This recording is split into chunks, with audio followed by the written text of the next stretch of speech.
Hi, this is Sandy. We went down to Mt Airy, North Carolina for Mayberry Days. Andy Griffith was born and raised in the humble town of Mt Airy, North Carolina, and his show, The Andy Griffith Show, had lots of similarities between the towns of Mayberry and Mt Airy, both being in North Carolina. The parade down Main Street was a blast from the past, seeing the characters and celebrities from the show. Margaret Teal was in town, who played Agnes Jean Parker in the episode A Visit to Barney Fife, after Barney moves to Raleigh.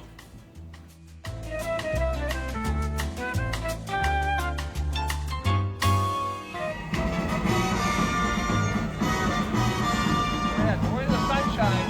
Not too much of it up there.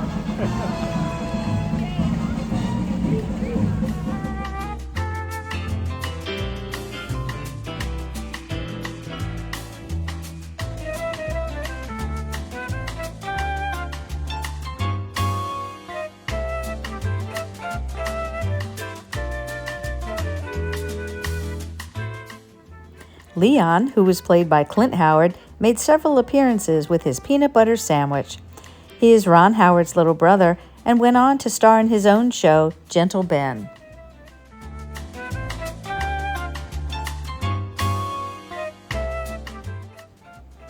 Barney Fife, who was played by Don Knotts and in my opinion was the funniest character on the show. And today, we finally got to meet his Juanita.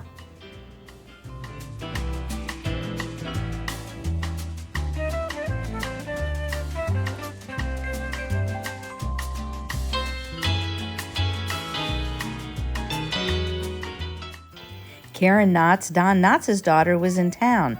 She has gone on to follow in her father's footsteps as an actress and a comedian.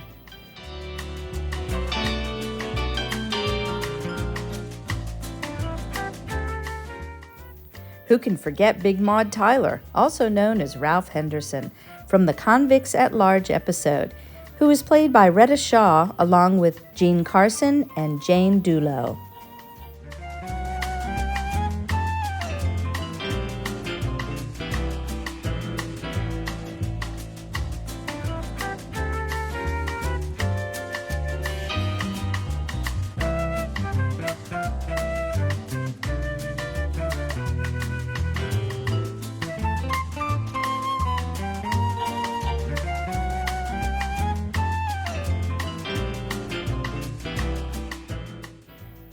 In the episode, the banjo-playing deputy, played by Jerry Van Dyke, who came to town with a traveling carnival.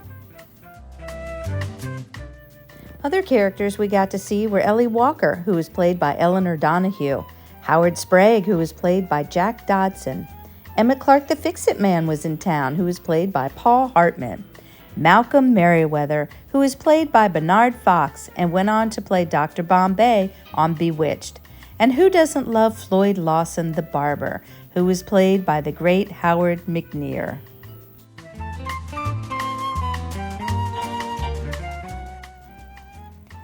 Please be sure to like and subscribe to our channel.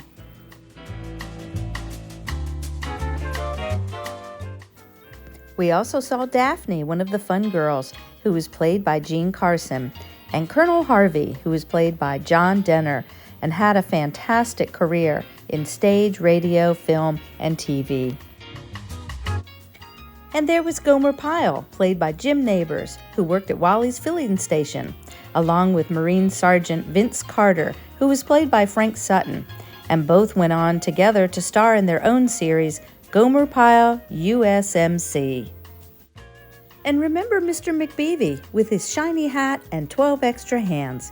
He wasn't make-believe after all, played by Carl Swenson, who also had a great career in theater, radio, film, and TV. Peter Ackerman was in town representing his mom, Eleanor Donahue. His father was television producer Harry Ackerman, and Peter himself was involved in the entertainment industry for a time.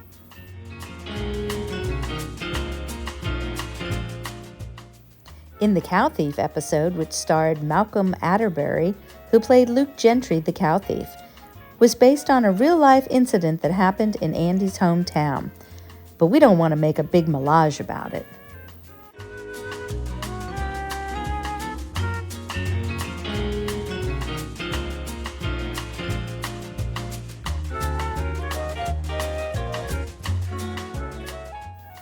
Also in town for the festival was Daniel Roebuck, who played Cliff Lewis on Andy's later show, Matlock. And here we have the General Lee from the Dukes of Hazzard.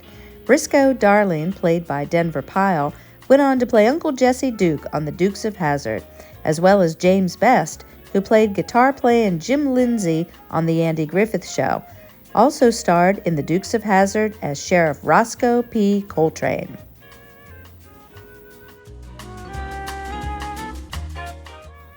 And speaking of the Darlings, Rodney Dillard was in town, who was a member of the Darling Boys, played by the real-life musical family band, the Dillards.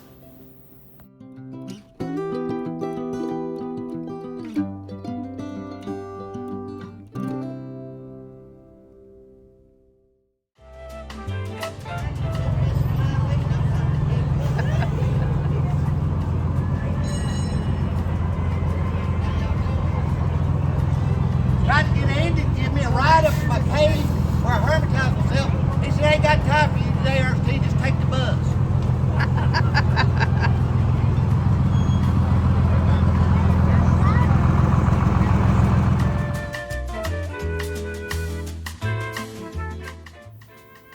Keith Thibodeau was here, who played Johnny Paul Jason on the Andy Griffith Show, as well as Little Ricky on the I Love Lucy show. Two of my all-time favorite shows. Dennis Rush was here, who played another one of Opie's friends as Howie Pruitt. After the meet and greet, we went over to the Andy Griffith Museum to see stage sets and props, and then took a walk around downtown.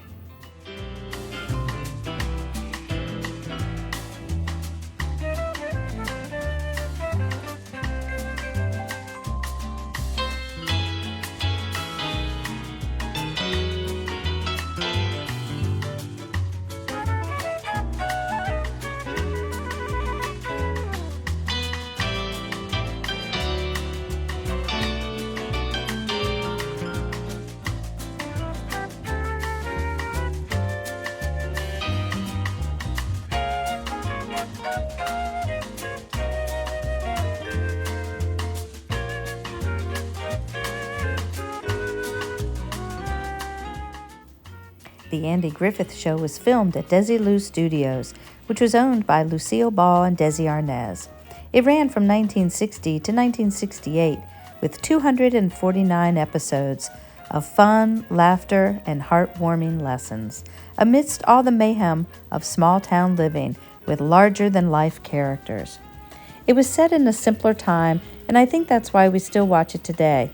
Wouldn't it be nice to live in Mayberry? Thanks for watching, and we'll see you next time.